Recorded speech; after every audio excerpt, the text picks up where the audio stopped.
Apologies, as my phone keeps ringing every single time I'm about to start making this message. But my message is to you, Azania. It is to you, the children of South Africa.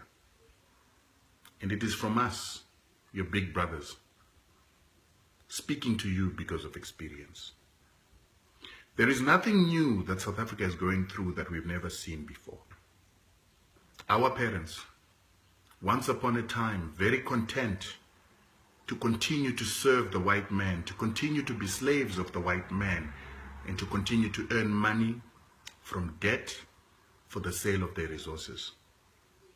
Once upon a time, our parents thought that success was selling their children's futures, their children's heritage, their children's land and resources to the white man for them to be able to drive nice cars, have TVs, and send their children to expensive schools.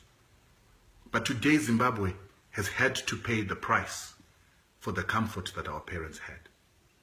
There is no revolution without suffering. There is no revolution in which the people do not lose for a certain time in order to build for their children's futures. Some great man once said that a generation has got to wear overalls and they've got to use shovels for the future generations to wear suits. The problem with you, South Africa, is that you are content with buying BMWs on credit, content with designer clothes, designer fashions, and driving on beautiful roads, while 60% to 70% of the rest of the population live in poverty to support your fake middle-class lives. And the reason why this fake middle-class life is encouraged is that every single time that you take credit to buy those beautiful cars, to buy those beautiful clothes, you are supporting Western businesses. You're supporting European car companies, Japanese car companies, and you are supporting retailers that are Europeans. You are going into debt so that your resources, your land, continues to be controlled by the white man for the benefit of the white man, not knowing that you're eating into your children's futures.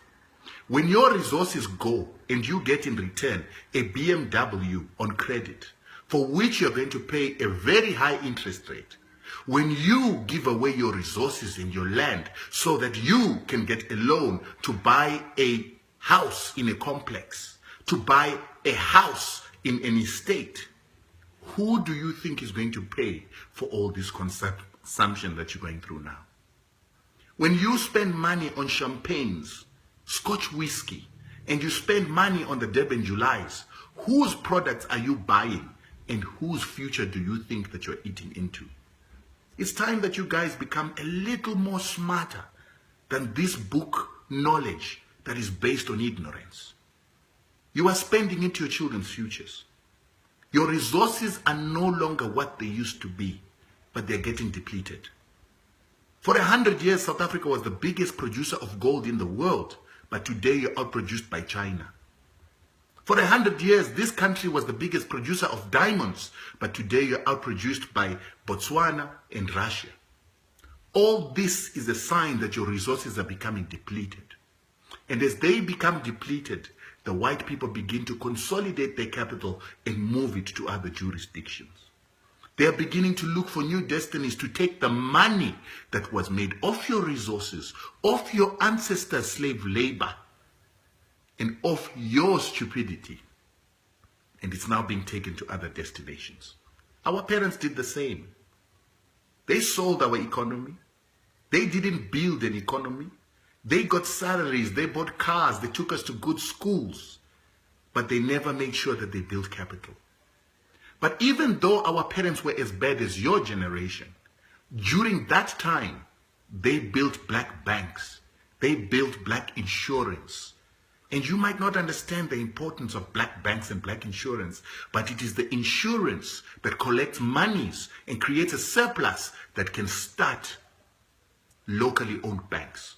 It's through locally owned banks that you can be able to have your own telecommunications industry, your own farming industry, your own industry, because you can finance it on your own. South Africa does not have a single black bank. South Africa does not have a single black insurance. You are reliant on white capital, which is European capital. And then you wonder why they cannot give money to up-and-coming black entrepreneurs. You don't own the capital. It is owned by your competitors, and they will not allow black entrepreneurs to rise if you are going to compete with Western production, Western goods, and build your own industry. When will you wake up to know these things? The factors of success that you use to measure your success in South Africa today, which is the roads that you've got, the infrastructure that you've got, without looking at how that is going to gear you into producing for the future, is where your error is. In economics, in accounting, we've got something called gearing. And gearing is determined by ownership. Ownership of the factors of production. Ownership of the capital that you're going to employ in order to make wealth. All your capital, all your assets, all your resources are not owned by you. They're owned by foreigners. So you have no gearing capacity. You have no gearing. Instead, what you have is debt, while somebody else owns your factors of production, so they're reliability unto you. It's time you start understanding that the ownership of your assets, the ownership of your resources is the only gearing that is going to build a better future for your children. Zimbabwe today has its issues, but it owns its land, its assets, everything that it requires for future gearing to produce. You guys need to wake up. This academia that is not based on practice, this academia that is based on being brainwashed, makes you similar to a rat that is running in a cage that thinks that it knows the world just because it knows how to run in the wheel. The world is a total different place. You have to build black business. You have to build black capacity, black capital, and black expertise in order to grow your children's futures. As I speak to you now, South Africa is growing at 0.2%. Zimbabwe is growing at 2.8%. This is a white European-controlled economy growing less faster than a black-controlled economy that's under sanctions.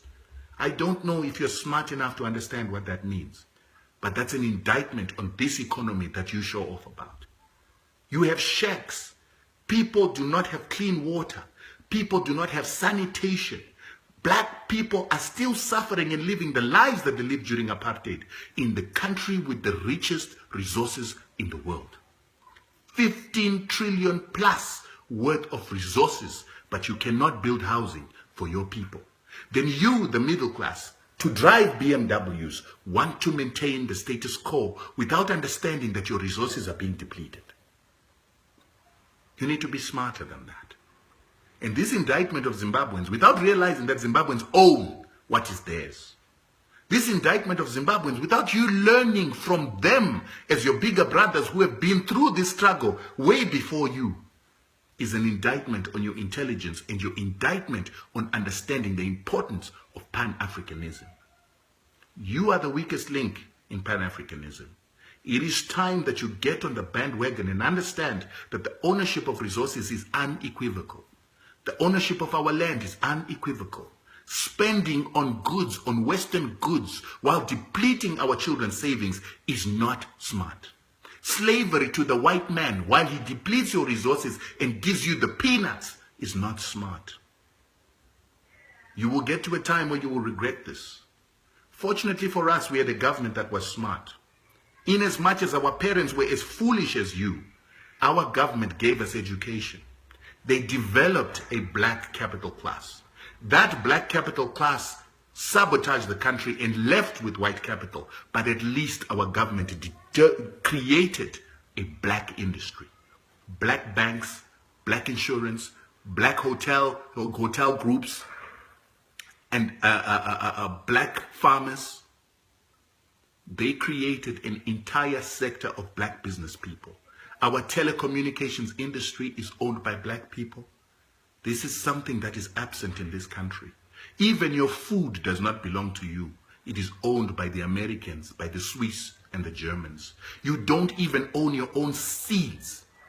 And the day that you fall out with the Americans, you will not have food. It's time that you wake up to these realities and stop thinking that you know better than people that are older than you. By the time you realize what I'm saying, chances are you will be in a civil war in this country. Because it's coming if you don't change the current situation of things.